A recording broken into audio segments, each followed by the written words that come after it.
ઘણા બધા સમયથી જે પ્રસંગની આપણે બધા રાહ જોઈ રહ્યા હતા, હનુમાનજી દાદાના સાનિધ્યમાં 175 વર્ષ જ્યારે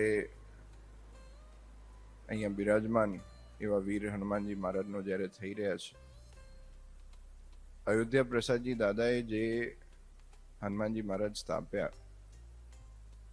અને એનો મહિમા કહેવા જઈએ તો કદાચ 5 દિવસનો પ્રસંગે ઓછો પડે.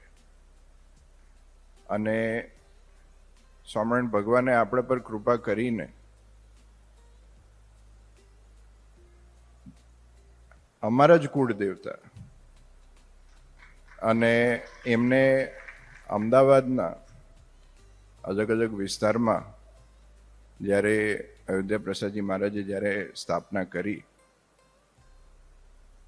મોટા મોટા જેટલા પણ અમદાવાદ દેશના પ્રસંગો થયા છે, અને હમણાં જ જે મોટા મોટા પ્રસંગો આપણે પર્વ, એના પછી આચાર્ય વંદના અને હવે સમયો, એ હનુમાનજી મહારાજના બાજુમાં જ જમેતપુરામાં બિરાજમાન હનુમાનજી મહારાજ છે એના બાજુમાં જ કરીએ છીએ. અને જે પણ ઉત્સવ સમયા થાય છે, જે પણ પ્રસંગો અમદાવાદ દેશમાં થાય છે, બધાનો શ્રેય જો નિર્વિઘ્ન રીતે પૂર્ણ થતો હોય, જો સારી રીતે પૂરા થતા હોય ઉત્સવો, તો એ શ્રેય માત્ર ને માત્ર હનુમાનજી દાદાને જાય છે. કારણ કે એ સાક્ષાત રહીને આપણી રક્ષા કરે છે, આપણા માટે રહીને, આ સંપ્રદાય માટે, આ સત્સંગ માટે, હરિભક્તો માટે, સંતો માટે સાક્ષાત રૂપે રહીને જ્યારે આપણી રક્ષા કરી રહ્યા છે, ત્યારે આપણી ફરજ બને છે કે આપણે એમના માટે જેટલું કરીએ આમ તો એટલું ઓછું છે.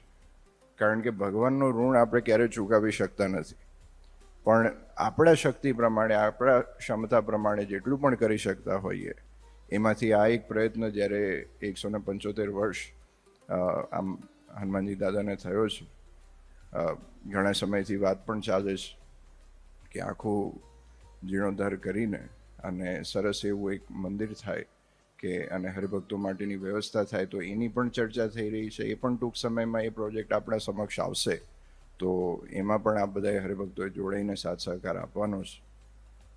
ખૂબ ખૂબ આભાર દરેક હરિભક્તોને કે જે આજે જોડાયા, અને ખાસ કરીને જે ઉત્સવો આ છેલ્લા 1 વર્ષમાં આપણે માણ્યા, એ બધાએ આપણે સમયાના ઉપલક્ષમાં ખૂબ ધામધૂમથી આપણે કરી રહ્યા છીએ. તો એ પણ સમયો ટૂંક સમયમાં આવી રહ્યો છે, 23 થી 27 જાન્યુઆરી 2026, અને ખૂબ ધૂમધામથી આપણે એ સમયની ઉજવણી પણ કરવાની છે.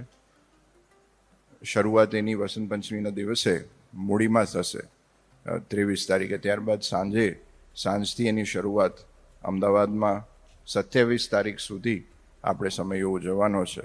તો એનો પણ ખાસ આ બધાએ નોંધ લેવી. આમ તો તારીખ અને બધી વિગતો ઘણી વખત જાહેર કરીશ, પણ અવારનવાર આ બધા હરિભક્તોને યાદ રહે અને વધુને વધુ હરિભક્તો એમાં જોડાય.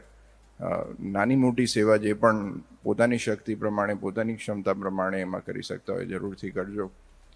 ખાસ તો ખૂબ ખૂબ ધન્યવાદ છે દરેક સંતોને કે જેમને આટલું સરસ આયોજન, અને શાસ્ત્રી સ્વામીએ ખૂબ મહેનત કરીને આ પ્રસંગ ઊભો કર્યો છે, તો એમને પણ આપણે એકવાર વધાવીએ. અને એક ઇતિહાસ છે, જે મોટા મોટા પ્રસંગો થયા છે, એમ જ્યારે અમદાવાદ દેશના મહંત પદે હતા, ત્યારે મોટા મોટા પ્રસંગો એમના મહંત પદના નીચે જ થયા છે. પર્વો ઉજવ્યો ત્યારે પણ કાળુપુર મંદિરના મહંત હતા, એના પહેલાં ઘણા બધા ઉત્સવો હતા, ત્યારે સ્વામીએ ખૂબ મહેનત કરી છે, ખૂબ સેવા કરી છે નારાયણ દેવની.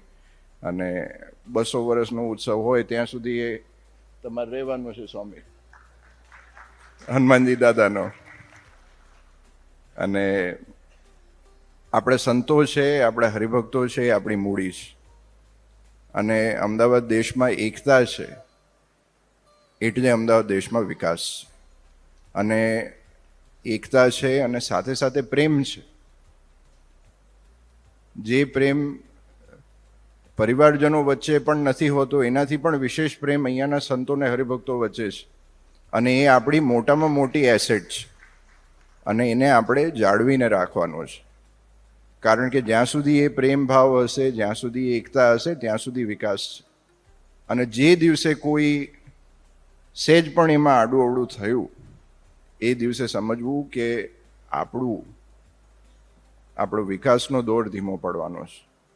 તો એકતાને આપણે જાળવી રાખવાની છે. સંતો, હરિભક્તો બધાયના વચ્ચે જે પ્રેમ અને શ્રદ્ધા અને એક ભગવાન પ્રત્યેની આત્મીયતાનો સંબંધ જે છે એ કાયમને માટે જળવાઈ રહે એવું આપણે આજે હનુમાનજી મહારાજના ચરણોમાં પ્રાર્થના કરીએ. અને ખૂબ ખૂબ આભાર દરેક યજમાન પરિવારને જેમને આ ઉત્સવમાં આ સેવા કરી અને દરેક હરિભક્તો જે સમય કાઢીને દાદાના દર્શન માટે આવે છે. અને હજુને વિશેષ હરિભક્તો બધાએ આ ઉત્સવ છે, હજુ 3 દિવસ જે બાકી છે એમાં વિશેષ હરિભક્તો જોડાય એવો આપણે પ્રયત્ન કરવાનો છે. અને અંતે મહારાજના ચરણોમાં આપણે પ્રાર્થના કરીએ કે આવો ઉત્સવ જે હનુમાનજી મહારાજનો થયો, આવા ઉત્સવો આપણે અસારવાના આંગણે દર વર્ષે અને સમય અનુસારે આપણે જરૂરથી કરતા રહીએ. અને દિવસે ને દિવસે નારાયણ દેવનો, હનુમાનજી દાદાનો રાજીપો આપણા જીવનમાં આવતો રહે અને વિશેષ કરીને સત્સંગ કરવાનું બળ આપણને ભગવાન આપે એ જ આજના દિવસે નારાયણ દેવના ચરણોમાં પ્રાર્થના.